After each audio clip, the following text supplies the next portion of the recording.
Hi, everybody. I am Deacon Dave. I'm layperson Lisa. And Welcome to the Deacon Deacon Dave Dave and and Layperson Layperson Lisa Lisa show. show. We're doing so many shows, y'all. We don't even know what we're on. So we're on the prayer book and spiritual mentors program.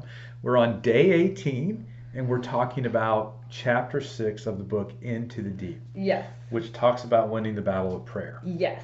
Go ahead, Lisa.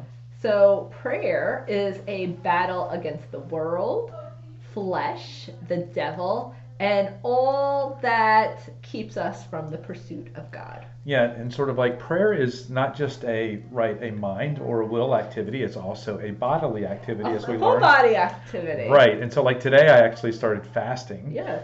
for specific purposes. So I am now praying with my body as well, Yes. which it's pretty amazing because it brings to mind those intentions that you have that are really important. But let's kind of go backwards. So you get up first thing in the morning, right? And it's a good way to start your day. Yes, and so if you are rushed in the morning, then wake up 15 to 30 minutes early.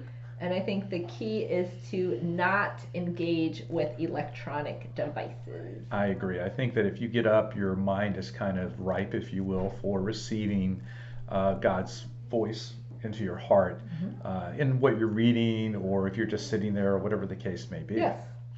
But you got to relax, Lisa. I know I got a flu shot today, and like you're supposed to keep your arm relaxed. And the lady's like, relax your arm. I said, I'm just naturally tense.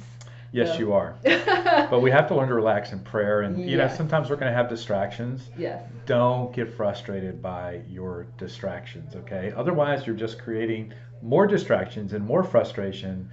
Just gently turn your way back to God after you've acknowledged the distraction. And you can think of it as reconnecting with God. So the more distractions you have, the more opportunities you have to reconnect with God. So when it's put in that fashion, I like that. I think sometimes the distraction could be where God wants you to go, depending on what it is. That's true. So you have to kind of discern that. But either way, we have to be persistent in getting up each day and praying. And it takes a good month to kind of train your body and your mind to develop a new habit. Yes.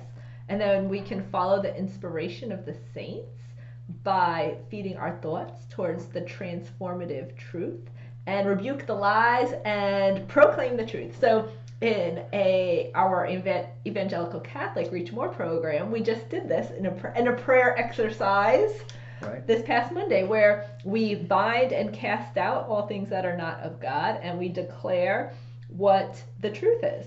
We loose those things that are true. Declare. We can declare. Yeah, I like that. I like that too. Yeah. So we want to read books about prayer and the spiritual life, helps things that help motivate us, right?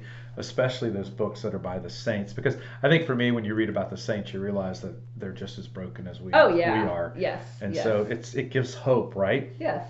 And I think there's a lot of fruit that can come from having a much stronger prayer life. Yes, and that's one good way to kind of gauge your prayer life, maybe to see, are you increasing the fruits? Are the fruits of the Spirit increasing in you, or are you producing rotten fruit? Yeah, it's a great time to allow God to transform our hearts and our minds, okay? Transforming our thoughts and helping us to grow in holiness. And transformation is a result of regular mass participation, regular reconciliation, daily prayer life, and a life lived for God. So we need to have a battle plan for prayer. Yes. How is your battle plan working? I'm Deacon Dave. Layperson Lisa. I'll see you next time. Bye. Do they get a blessing? Not usually. Not for this. Okay, sorry, I don't get a blessing. But you can give them one. Well, it's too late now because I'm doing it. We'll see you next time. Bye. Bye.